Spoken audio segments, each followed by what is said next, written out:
Shri insight of ടാരോട്ടിലേക്ക് എല്ലാവർക്കും സ്വാഗതം. നമുക്കിന്നൊരു റിലേഷൻഷിപ്പ് റീഡിംഗ് നോക്കാം.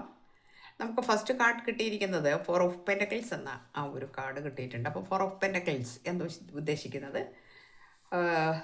ധനം വളരെയധികം കൈകാര്യം ചെയ്യുന്ന, അല്ലെങ്കിൽ ധനം ഇങ്ങനെ നെഞ്ചോട് അമർത്തിപ്പിടിച്ചിട്ട് അല്ലെങ്കിൽ വളരെ കയ്യിലും തലയിലും എല്ലാം വയ്ക്കുന്ന മാതിരി അങ്ങനെയെല്ലാം വെച്ച് അതിനെ സൂക്ഷിക്കുക, സമാഹരിക്കുക, അതിനോടൊരു ആർത്തി ഉണ്ടാകുക.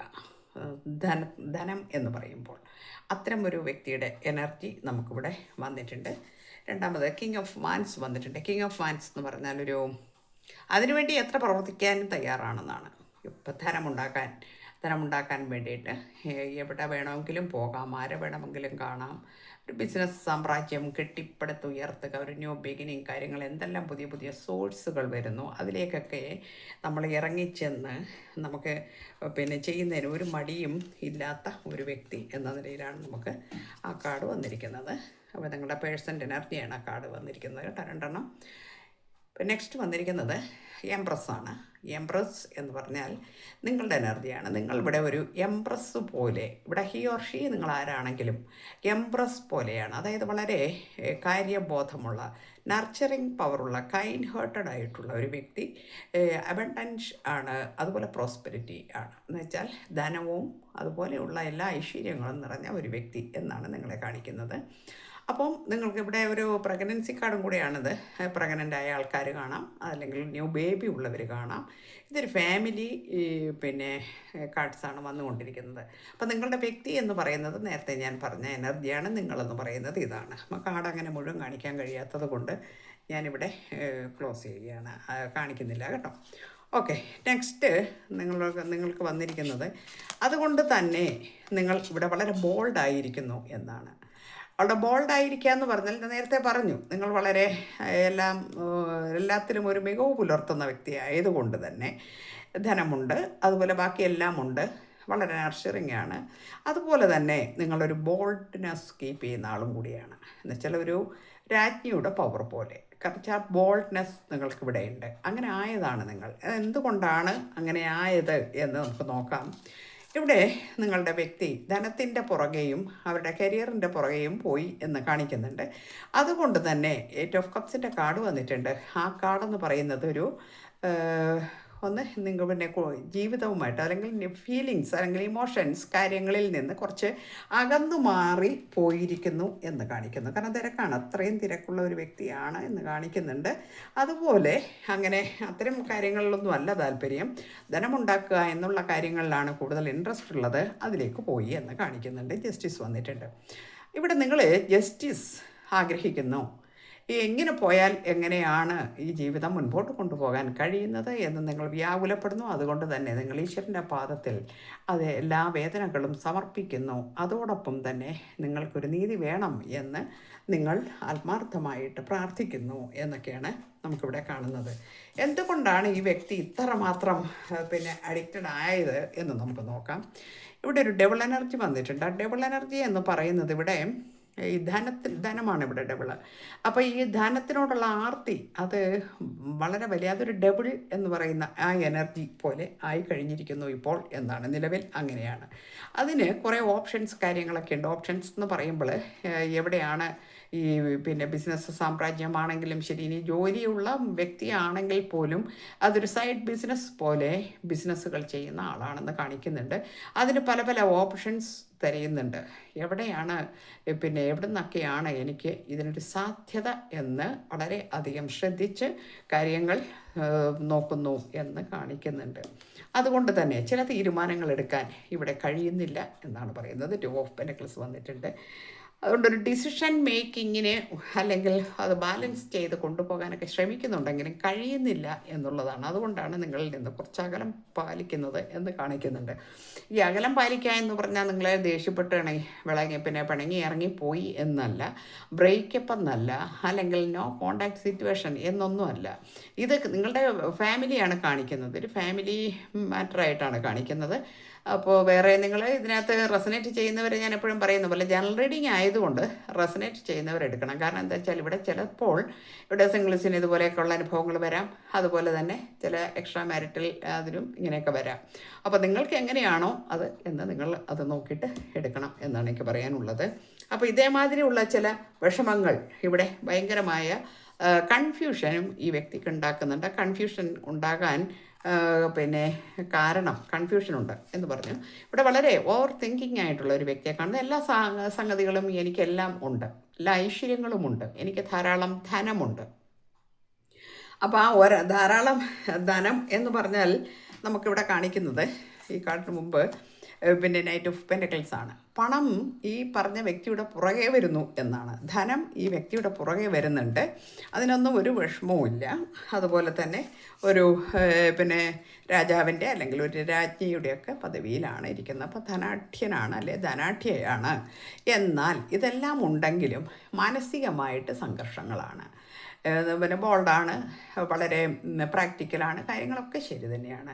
എന്നാലും ഒരു മഥിക്കുന്ന ചില സത്യങ്ങൾ അദ്ദേഹത്തെ അല്ലെ അവരെ മഥിക്കുന്നു എന്ന് കാണുന്നുണ്ട്. ചിന്തകളാണ് കേട്ടോ. അതിന് കാരണം നിങ്ങൾ നേരത്തെ നമ്മൾ പറഞ്ഞു ഒരു ജസ്റ്റിസിന് വേണ്ടിയിട്ട് നിങ്ങൾ ആഗ്രഹിക്കുന്നു എന്ന് പറഞ്ഞില്ലേ. ഇവിടെ നമ്മൾ 4 ഓഫ് കപ്സിൻ്റെ എനർജി വന്നിരിക്കുന്നത് ഫാമിലി കാർഡാണെന്ന് വീണ്ടും എടുത്ത് കാണിക്കുന്നുണ്ട് ഫാമിലി. അപ്പം നമ്മൾ ഈ 4 ഓഫ് കപ്സ് എന്ന് പറഞ്ഞാൽ നിങ്ങളുടെ പാർട്ട്ണർ പിന്നെ നിങ്ങൾ ഇങ്ങനെ ആയതുകൊണ്ട് തന്നെ നിങ്ങൾ വളരെയധികം സങ്കടത്തിലാണ്. അതോടൊപ്പം തന്നെ മാനിഫെസ്റ്റ് ചെയ്യുന്നു, മെഡിറ്റേഷൻ ചെയ്യുന്നു, അതുപോലുള്ള ചില കാര്യങ്ങളും നിങ്ങളിവിടെ ചെയ്യുന്നുണ്ട്. അപ്പോൾ നിങ്ങൾക്ക് ഇത്രയും ധനമൊന്നും ആവശ്യമില്ല എന്നുള്ള, അല്ലെങ്കിൽ ഇതിൻ്റെ എന്നൊക്കെ പുറകെ പോയിട്ടുണ്ടെങ്കിൽ ലൈഫ് അവിടെ നമുക്ക് കൊണ്ടുപോകാൻ കഴിയാത്ത അവസ്ഥ വരും എന്നുള്ള ഒരു ഭയവും കാര്യങ്ങളും ഉത്കണ്ഠയും ഉള്ളത് കൊണ്ട് തന്നെ നിങ്ങൾ മാനിഫെസ്റ്റ് ചെയ്യുന്നു അല്ലെങ്കിൽ മെഡിറ്റേഷൻ ചെയ്യുന്നു എന്നൊക്കെയാണ് നമുക്കിവിടെ കാണിക്കുന്നത്. അപ്പോൾ ഈ വ്യക്തിക്ക് ഇപ്പോൾ എത്രയും പെട്ടെന്ന് ഇതെല്ലാം ഒന്ന് അവസാനിപ്പിച്ച് നിങ്ങളിലേക്ക് ഓടിയെത്തണം എന്നുള്ള ആ ഒരു ചിന്ത ത്വര വന്നിരിക്കുന്നു എന്നാണ് കാണിക്കുന്നത്. ഒരുപാട് ധനം ഉണ്ടായിട്ടൊന്നും കാര്യമില്ല, നമ്മളെ ലൈഫ് കൊണ്ടുപോകാനും കൂടി നമ്മൾ പഠിക്കണം എന്ന ഒരു തത്വം കൂടി നമുക്ക് ഇതിനകത്ത് കിട്ടുന്നുണ്ട്. അപ്പോൾ നിങ്ങളെക്കുറിച്ചുള്ള കാര്യങ്ങളൊക്കെ ചിന്തിക്കുന്നുണ്ട്. 4 ഓഫ് വാൻസ് കാണിക്കുന്നുണ്ട്. 4 ഓഫ് വാൻസ് എന്ന് പറയുമ്പോൾ എന്താണ്?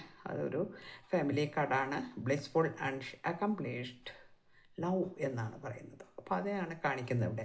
അപ്പോൾ സ്നേഹം, അതുപോലെ തന്നെ കുടുംബം, ജീവിതം, അതോടൊപ്പം ധനം, എല്ലാ കാര്യങ്ങളും. അതുപോലെ തന്നെ ലൗകിക ജീവിതം മാത്രമല്ല ഒരു മനുഷ്യന് വേണ്ടത്, അവിടെ സ്പിരിച്വാലിറ്റിക്ക് വളരെയധികം പങ്കുണ്ട്.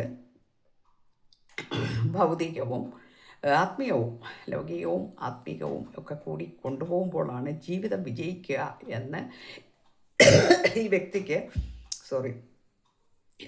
കുറച്ച് അത് അറിയാതെ പോയി എന്നുള്ളതാണ്. അതുകൊണ്ടാണ് ഈ ധനത്തിൻ്റെ പുറകെ പോകുന്നത്. നമ്മളിത് കാണുമ്പോൾ എനിക്ക് പിന്നെ പറയാൻ തോന്നുന്നത്, നമ്മളുടെ ലോകം തന്നെ പോകുന്നത് ഈ ഒരു 3 ഭാവത്തിലാണ്. സത്വരജ തമോ ഭേദങ്ങളിലാണ്. ഇവിടെ സത്വ ഗുണം എന്ന് പറയുന്നത് തന്നെ ആത്മീയമായ പാതയിലൂടെ സഞ്ചരിക്കുന്നതും ഉള്ളതുകൊണ്ട് തൃപ്തിപ്പെട്ട് ജീവിക്കുന്നവരും ഒക്കെയാണ്. അതാണ് സത്വ ഗുണത്തിൽപ്പെടുന്നത്. എന്നാൽ രജോ ഗുണം എന്ന് പറയുമ്പോൾ ഇവിടെ ധാരാളം ധനമുണ്ടാക്കണം, എന്ത് ജോലി ചെയ്താലും തികയത്തില്ല, എത്ര പണം ഉണ്ടാക്കിയാലും തികയില്ല. ഇവർ അമ്പലങ്ങളിലൊക്കെ പോകും. അമ്പലങ്ങളിലൊക്കെ പോകുന്നത് വഴിപാട് കഴിക്കാനാണ്. എന്തിനാണ് വഴിപാട് കഴിക്കുന്നത്? എനിക്ക് ഇന്ന കാര്യങ്ങൾ സാധിച്ചു തരണം എന്ന് ഭഗവാനോട് റെക്കമെൻഡ് ചെയ്യാൻ പോകുന്നു. അങ്ങനെയൊക്കെ പോയാൽ ധാരാളം പണം അവിടെ കൊടുക്കും. അവിടെ അവർ ഒരുപാട് ധനം കണ്ടിട്ടുണ്ടാവും നമ്മൾ പല ആളുകളും അമ്പലങ്ങളിൽ. അതുപോലെ നിങ്ങളുടെ പിന്നെ ചർച്ചിലാണെങ്കിലും നിങ്ങളുടെ എവിടെയാണ് മോസ്കിൽ എവിടെ ആവട്ടെ, അവിടെ ആണെങ്കിലും ഇങ്ങനെ ധാരാളം കൈയയച്ച് സഹായിക്കുന്ന കുറേ വ്യക്തികളുണ്ട്.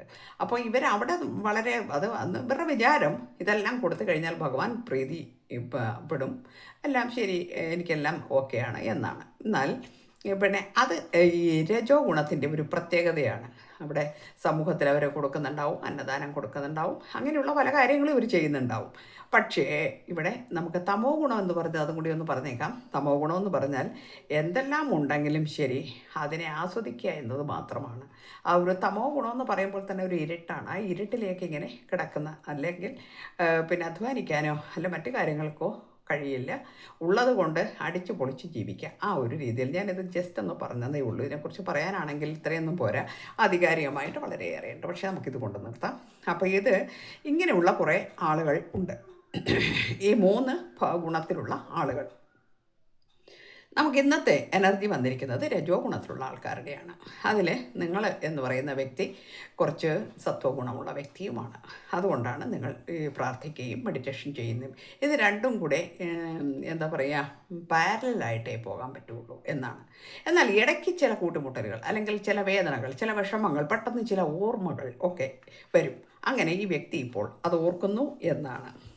അതോർക്കുന്നു. അതുപോലെ തന്നെ 3 ഓഫ് വാൻസിൻ്റെ ഒരു എനർജി വന്നിട്ടുണ്ട്. അപ്പോൾ വളരെ എക്സ്പ്ലോറിംഗ് ആയിട്ടുള്ള, ബൗണ്ട്ലെസ് ആയിട്ടുള്ള ഒരു സ്നേഹം നിങ്ങൾ തമ്മിൽ ആദ്യകാലങ്ങളിൽ ഉണ്ടായിരുന്നു. ഈ വ്യക്തി ഓർക്കുന്നു. അങ്ങനെ ഉണ്ടായിരുന്നു, എന്നിട്ട് അതിപ്പോൾ അതൊന്നുമില്ല. ഇപ്പോൾ രണ്ടുപേരും 2 ലോകത്താണ്. ഇങ്ങനെയുള്ളവരൊക്കെ ഉണ്ടോ നമ്മുടെ കൂട്ടത്തിൽ? ഉണ്ടെങ്കിൽ ഒന്ന് കമൻ്റ് ഇട്ടേക്കണം. അപ്പോൾ ഈ 2 ലോകത്താണ് രണ്ടുപേരും. എന്താ, ഒരാൾ ബിസിനസ്സിൻ്റെ പുറകെ പോകുന്നു, ഒരാൾ ആത്മീയ ജീവിതവും നയിച്ച് പിന്നെ വീട്ടുകാര്യവും ഒക്കെ നോക്കി അങ്ങനെ ജീവിക്കുന്നു. അത് പരസ്പര പൂരകങ്ങൾ എന്നതിനെ പറയാൻ കഴിയില്ല. നല്ലൊരു ലൈഫ് എന്നതിനെ നമുക്ക് പറയാനും കഴിയില്ല. ധാരാളം ധനം ഉണ്ടാക്കിയിട്ടൊന്നും വലിയ കാര്യമില്ല എന്നൊന്നുകൂടി ഊന്നി പറയുന്നു. അപ്പോൾ ഇതൊക്കെ ഇവിടെ പിന്നെ ഓർക്കുകയാണ്. അതുകൊണ്ടാണ് എത്രയും പെട്ടെന്ന് നിങ്ങളിലേക്ക് വന്നിട്ട് ഇതൊക്കെ ഒന്ന് പിന്നെ ഡെവലപ്പ് ചെയ്യണം, അല്ലെങ്കിൽ ഒരു ന്യൂ ബിഗിനിങ് കൊണ്ടുവരണം, ഇതൊക്കെ ആലോചിക്കുന്നത്. ഇവിടെ നിങ്ങളുടെ ഒരു ഇത് കാണുമ്പോൾ ടെമ്പറൻസ് ആണ്. ടെമ്പറൻസ് എന്ന് പറഞ്ഞാൽ എന്താണ്? നിങ്ങൾ ടെമ്പറൻസ് ആ അവസ്ഥയിലാണ് ഇരിക്കുന്നത്. അത് വളരെ ബാലൻസ്ഡ് ആണ്. നിങ്ങൾ ബ്ലിസ്ഫുൾ ആയിട്ടുള്ള ഒരു സ്നേഹമാണ് നിങ്ങളുടേത്. അത് ഈ വ്യക്തിക്ക് മനസ്സിലാകണേ എന്ന് പ്രാർത്ഥിക്കുന്നു. ഏത് സമയവും ഈശ്വരനോട് പ്രാർത്ഥിച്ചു കൊണ്ടിരിക്കുന്ന ഒരു വ്യക്തിയെയാണ് ഇവിടെ കാണിക്കുന്നത്. ഹി ഓർ ഷീ, അത് നിങ്ങൾ എടുത്തെടുത്തെടുത്ത് ഞാൻ പറയുകയാണ്. ഒരാൾ വിചാരിക്കരുത് അയ്യോ ഞാനല്ല, അത് അങ്ങനെ വിചാരിക്കണ്ട. ഇത് ജെൻസിനെന്നല്ല, മെയിൽ ഓർ ഫീമെയിൽ എല്ലാവർക്കും കാണാം എന്ന് നമ്മൾ എടുത്തെടുത്ത് പറയുന്നത് അതാണ്. അതുപോലെ ടൈംലെസ് ആണ്, നിങ്ങൾക്ക് എപ്പോൾ കണ്ടാലും വാലിഡ് ആകുന്നതാണ് കേട്ടോ. ഓക്കെ, അപ്പം നമുക്ക് ഇത്രയാണ് ഇന്ന് കാർഡ്സ് കിട്ടിയിരിക്കുന്നത്. ഗൈഡൻസ് മെസ്സേജ് കിട്ടിയിരിക്കുന്നത് ഈസ് ഓഫ് വാൻസ് ആണ്. അപ്പോൾ നമ്മൾ വിചാരിച്ചാൽ മാത്രമാണല്ലേ നമ്മളുടെ കാര്യങ്ങളൊക്കെ മുൻപോട്ട് കൊണ്ടുപോകാൻ പറ്റുള്ളൂ. ഈശ്വരൻ എല്ലാം കൊണ്ട് തന്നോളൂ എന്നും പറഞ്ഞിരുന്നാൽ നടക്കുമോ? അപ്പം നമ്മൾ അധ്വാനിക്കണം അല്ലേ, നമ്മളതിന് വേണ്ടി പ്രയത്നിക്കണം. അപ്പോൾ ആ പ്രയത്നിക്കാനുള്ളൊരു മനസ്സ് ഈ വ്യക്തിക്ക് വരുന്നു എന്നാണ്. ഇവിടെ ഒരു ന്യൂ ബിഗിനിങ് ആണ് വരുന്നത്. സ്പോണ്ടേനിയസ് ആയിട്ടുള്ള, ഇൻറ്റൻസ് ആയിട്ടുള്ള ഒരു ലവ് നിങ്ങളിലേക്ക് കടന്നു വരുന്നു എന്നാണ്.